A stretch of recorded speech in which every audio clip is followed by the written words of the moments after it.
সুন্দরকাণ্ড রামায়ণের একমাত্র অধ্যায়, যেখানে নায়ক রাম নন বরং হনুমানজি। রচনাটিতে হনুমানের দুঃসাহসিকতা এবং তার নিঃস্বার্থতা, শক্তি এবং রামের প্রতি নিষ্ঠার চিত্র প্রদর্শিত হয়েছে। হনুমানকে তার মাতা অঞ্জনী সুন্দর নামে অভিহিত করতেন, তাই হনুমানজি এই অধ্যায়ের নায়ক বলে এই অধ্যায়ের নাম দেওয়া হয়েছে সুন্দরকাণ্ড। সুন্দরকাণ্ড বাল্মীকি রচিত রামায়ণের পঞ্চম অধ্যায়। এখানে রাবণ সীতা মাতাকে ছল করে অপহরণ করে নিয়ে গেলে হনুমানজি সীতা মাতাকে উদ্ধার করেন এবং তার সেই বীরত্বের কাহিনী এখানে বর্ণনা করা হয়েছে। সুন্দরকাণ্ডের মুখ্য চরিত্রগুলো হল হনুমানজি, যিনি এই অধ্যায়ের মূল নায়ক; সীতা মাতা, যিনি শ্রীরামের স্ত্রী এবং রাবণ এনাকে অপহরণ করে নিয়ে যায়; শ্রীরাম মূল রামায়ণের নায়ক; রাবণ, যিনি সুন্দরকাণ্ড তথা মূল রামায়ণের খলনায়ক হিসাবে পরিচিত; এবং জাম্বুবান, যিনি ভাল্লুক কুলের রাজা। সুন্দরকাণ্ডের প্রারম্ভ। জাম্বুবানের দ্বারা হনুমানের প্রশংসা মারফত রামায়ণের পঞ্চম অধ্যায় সুন্দরকাণ্ড শুরু হয়। জাম্বুবানের প্রশংসার বাক্য শ্রবণের পর হনুমানজি মাতা সীতার সন্ধানের উদ্দেশ্যে রওনা হলেন। মহাসাগরে হনুমানের পথে প্রথম বাধা মৈনাক পর্বত। আজকে আমরা সমস্ত পর্বতমালাগুলোকে স্থাবর অবস্থায় দেখি, কিন্তু হিন্দু পৌরাণিক কাহিনী অনুসারে একসময় এই পর্বতগুলো এক স্থান থেকে অন্য স্থানে উড়ে যেতে পারত, কিন্তু এর জন্য অনেক মানুষের প্রাণহানি ঘটত। তাই দেবরাজ ইন্দ্র এই পর্বতগুলোর ডানা ছাড়তে শুরু করেন। এই সময়কালে মৈনাক পর্বতটি ভয়ে সমুদ্রের মধ্যে লুকিয়েছিল, যাতে ইন্দ্র তাকে খুঁজে না পান। যখন সমুদ্র বুঝতে পেরেছিল যে হনুমানজি সমুদ্র পার হচ্ছেন, তিনি মৈনাক পর্বতকে মহাসাগর থেকে বেরিয়ে আসার পরামর্শ দিয়েছিলেন, যাতে শ্রী হনুমান পাহাড়ে বিশ্রাম নিতে পারেন। যদিও হনুমান মৈনাকের অনুরোধ মেনে নিয়েছিলেন, তবে তিনি বিশ্রাম নেননি, কারণ তিনি মনে করেছিলেন যে এটি তার যাত্রায় বাধা। স্বর্গের সমস্ত দেবতা হনুমানজির প্রজ্ঞা, জ্ঞান এবং শক্তি পরীক্ষা করতে চেয়েছিলেন, তাই তারা সর্পমাতা সুরসাকে প্রেরণ করেছিলেন। সুরসা দৈত্যাকার রাক্ষসীর রূপ ধারণ করে হনুমানজির পথ আটকে দেন এবং বলেন যে কেউ এই পথ দিয়ে যেতে গেলে তার মুখের ভেতর থেকে বেরিয়ে তবেই যেতে পারবে। এই কথা শুনে হনুমান নিজের শরীরের আকৃতি বিশালাকার করে তোলেন। হনুমানের বিশাল আকৃতি দেখে সুরসাও নিজের মুখের আকৃতি বিশালাকার করে তোলে। এইবার হনুমান হঠাৎ করে নিজেকে তার ক্ষুদ্র অবতার ধারণ করেন এবং তার মুখের মধ্যে প্রবেশ করেন এবং নাক থেকে বেরিয়ে আসেন। এইভাবে তিনি সমস্ত দেবদেবীর কাছে নিজের জ্ঞান এবং দক্ষতার পরিচয় দিলেন এবং সমস্ত বাধা দূর করলেন। আকাশ ও সাগরে দুটি বাধার সম্মুখীন হওয়ার পরে হনুমান তার তৃতীয় বাধা দানবী সিংহিকা নামক এক দানবীর বাধায় পড়েছিলেন। এই সিংহিকা দানবী তার ক্ষমতা বলে হনুমানজির ছায়া ধরে তাকে গিলে ফেলেছিল। হনুমানজি দানবীর শরীরের ভেতরে গিয়ে তার ভেতরের অঙ্গ প্রত্যঙ্গ নষ্ট করে তাকে হত্যা করে। এইভাবে হনুমানজি তার তৃতীয় বাধা বীরত্বের সঙ্গে দূর করেন। হনুমানজি রাতে সবার অলক্ষ্যে লঙ্কায় প্রবেশ করার পরিকল্পনা করলেন। পরিকল্পনা অনুযায়ী হনুমানজি রাতে যখন লঙ্কায় প্রবেশ করতে যাবেন, তখনই তিনি লঙ্কার অতন্দ্র প্রহরী রাক্ষসী লঙ্কিনীর সম্মুখীন হন। তিনি হনুমানকে জিজ্ঞাসাবাদ করেন, কিন্তু যখন তিনি বুঝতে পারেন যে তিনি একজন অনুপ্রবেশকারী, তখন তিনি তাকে আক্রমণ করেন এবং সেই লড়াইয়ে লঙ্কিনী পরাস্ত হন। লঙ্কিনী ছিলেন ব্রহ্মার বাসস্থানের একজন প্রহরী। ব্রহ্মার অভিশাপে তাকে রাক্ষসকুলের বাসভবনে প্রহরী হতে হয়েছিল।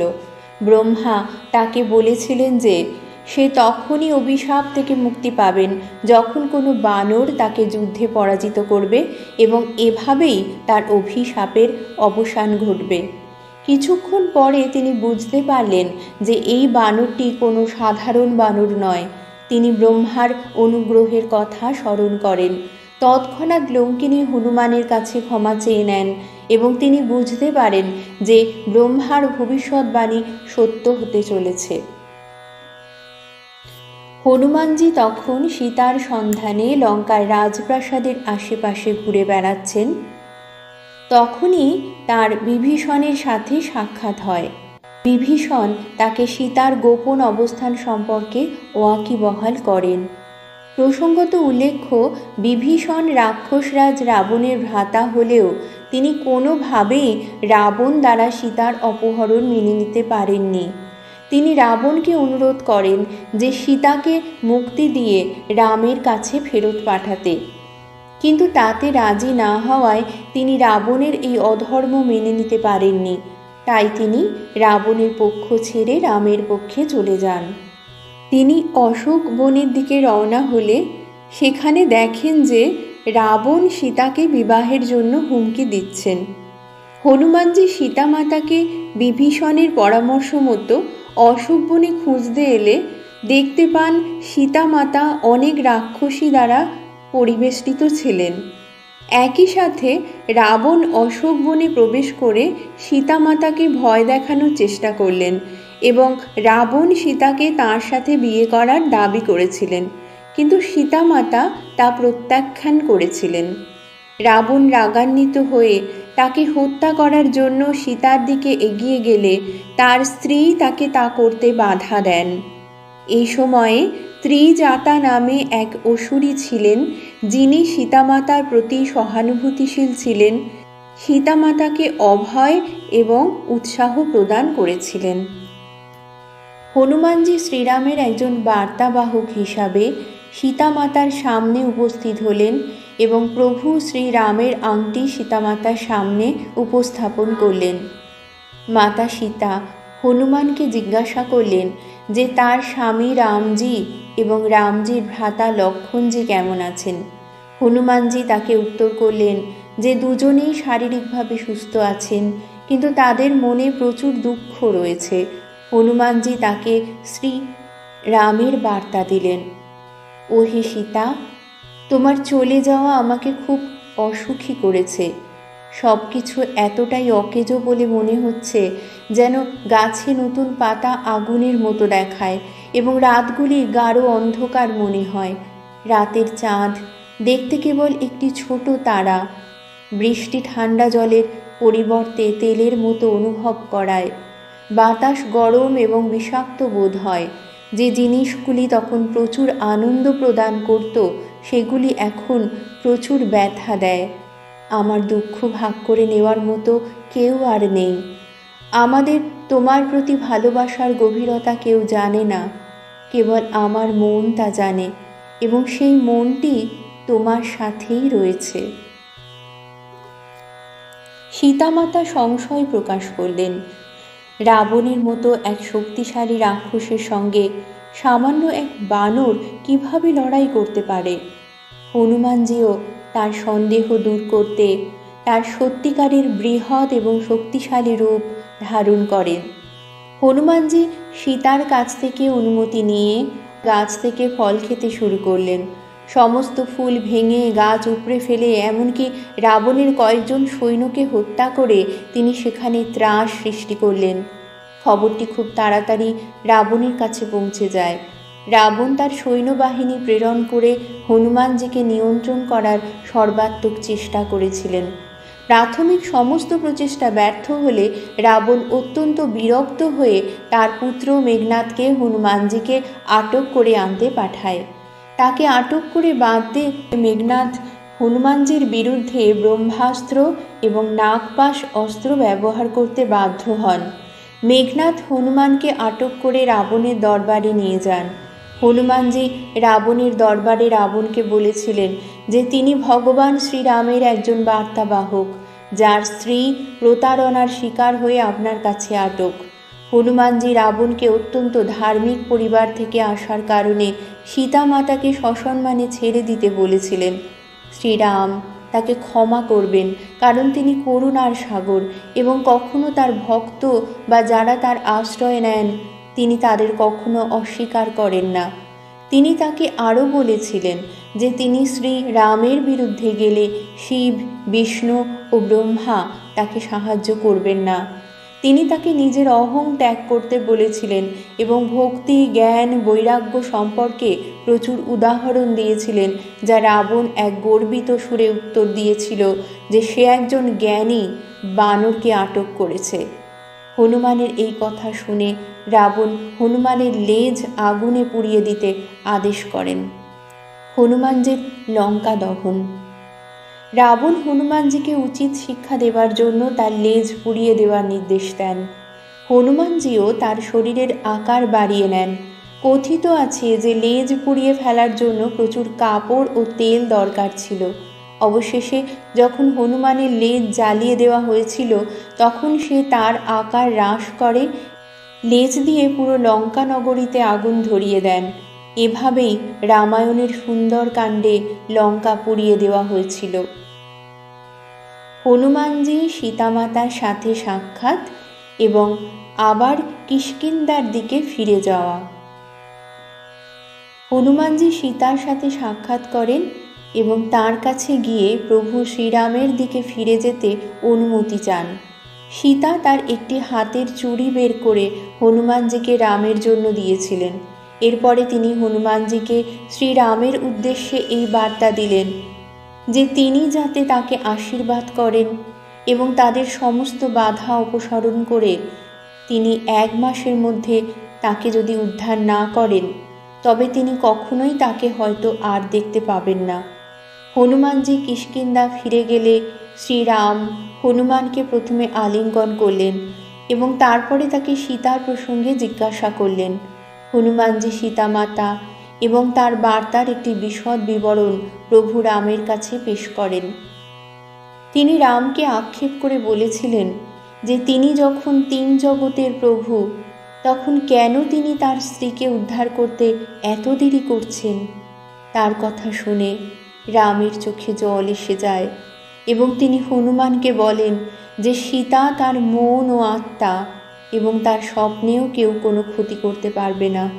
শ্রীরাম তখন সুগ্রীবকে আদেশ করেন যে তাদের উচিত লঙ্কার উদ্দেশ্যে যাত্রা করার প্রস্তুতি নেওয়া। মন্দোদরী এবং বিভীষণ উভয়ের দ্বারাই রাবণকে বোঝানোর চেষ্টা। হনুমান দ্বারা লঙ্কায় এত ক্ষয়ক্ষতি দেখে ভবিষ্যতে এর আরও ভয়ঙ্কর ক্ষতির আশঙ্কা করে রাবণের স্ত্রী মন্দোদরী এবং ভ্রাতা বিভীষণ দুজন মিলেই রাবণকে বোঝানোর চেষ্টা করেন যে তিনি যাতে যুদ্ধ বন্ধ করেন এবং সীতাকে ফেরত পাঠান। বিভীষণ তাকে সাবধান করে বলেন যে কাম, ক্রোধ সবসময় ধ্বংস ডেকে আনে। তারা আরও জানান যে তিনি যদি যুদ্ধ বন্ধ করে সীতাকে ফেরত পাঠান তবে ব্রহ্মা এবং শিব প্রসন্ন হবেন। কিন্তু রাক্ষস রাজ রাবণ তাদের কথায় কোনো প্রকার কর্ণপাত করেননি, বরং তিনি বিভীষণের ওপর ক্ষুব্ধ হন, এমনকি তিনি তাকে রাজসভায় চরম অপমান করেন। বিভীষণ তখন ভগবান রামের সাথে দেখা করেন এবং তারপরে তার বন্ধুত্বের জন্য অনুরোধ করেন। রাম আনন্দের সঙ্গে তার বন্ধু হিসাবে বিভীষণকে মেনে নেন। বিভীষণ শ্রীরামের সাক্ষাৎ। রাবণের সঙ্গ ত্যাগ করে বিভীষণ শ্রীরামের শরণাপন্ন হন। তিনি শ্রীরামকে উদ্ধৃত করে বলেছিলেন যে তিনি রাক্ষস রাজ রাবণের ভাই। তার একটি তামসিক শরীর রয়েছে যা পাপে পরিপূর্ণ হয়ে রয়েছে। তিনি সাহায্যের জন্য এবং আশ্রয়ের জন্য শ্রীরামের কাছে এসেছেন। এই কথা শুনে শ্রীরাম বিভীষণকে বুকে জড়িয়ে ধরলেন এবং বললেন যে তিনি যদিও পাপ এবং নিষ্ঠুরতার মধ্যে এতদিন ছিলেন, তবুও তিনি সত্যের পাশেই ছিলেন। এই কথা শুনে বিভীষণ বলেছিলেন যে তিনি শ্রীরামের পা স্পর্শ করার সুযোগ পেয়েছেন, তিনি জীবনে আর কিছু চান না। শ্রীরাম সুগ্রীব ও বিভীষণকে জিজ্ঞাসা করেন যে তারা কিভাবে শক্তিশালী মহাসাগরটি অতিক্রম করবেন। বিভীষণ জবাব দিয়েছিলেন, এ বিষয়ে সমুদ্র থেকেই অনুমতি এবং সমাধান জিজ্ঞাসা করা অধিক সম্মানজনক হবে। রাবণ তার 2 সৈন্যকে ছদ্মবেশে প্রেরণ করলে সুগ্রীব তাদের চিনে ফেলে এবং বন্দি করে লক্ষ্মণের কাছে নিয়ে যায়। লক্ষ্মণ রাবণকে শ্রীরামের পায়ে আশ্রয় নেওয়ার বার্তা দিয়ে 2 বন্দীকে মুক্ত করেন। শ্রীরাম সমুদ্রের তীরে 5 দিন অনুমতি পাবার জন্য অপেক্ষারত ছিলেন, কিন্তু কোনো উত্তর না পেয়ে শ্রীরাম লক্ষ্মণকে তার তীর ধনুক চাইলে সমুদ্র তার ভুল বুঝতে পারেন। তিনি ব্রাহ্মণের বেশে রামের সামনে উপস্থিত হন এবং ক্ষমা প্রার্থনা করেন। তারপর মহাসাগর তাকে নল ও নীল এবং জলে ফেলে দেওয়া পাথর বা শিলা পাথর, যেগুলো জলে সবসময় ভেসে থাকবে, কখনোই ডোবে না, সেই সম্পর্কে অবগত করেন। উপরিউক্ত গল্পের মাধ্যমে আমরা সকলকে বোঝাতে পারছি যে এই সুন্দর কাণ্ডে হনুমানজির রাম রাবণের যুদ্ধে অবদানের গুণকীর্তন করা হয়েছে।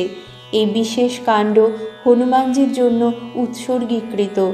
সুন্দর কাণ্ড সেই গল্প যেখানে ভগবান হনুমান কেবল সীতাকেই খুঁজে পাননি, রামায়ণে নিষ্ঠুর রাবণের বিরুদ্ধে যুদ্ধ করার জন্য ভগবান রামকে সব রকমভাবে তিনি সাহায্য করেছিলেন। সুন্দর কাণ্ড আপনাকে শেখায় যে কোনো ব্যক্তি কিভাবে জীবনের প্রতিটি অসুবিধা এবং কঠিন পরিস্থিতির ওপরে জয়লাভ করতে পারে, যদি সে সাহসিকতার সঙ্গে সব কিছু মোকাবিলা করতে পারে। আধ্যাত্মিক দৃষ্টিকোণ থেকে এটি ব্যক্তির জীবন থেকে সমস্ত নেতিবাচকতা এবং বাধা অপসারণ করে এবং ব্যক্তিকে সুখ ও সমৃদ্ধি প্রদান করে।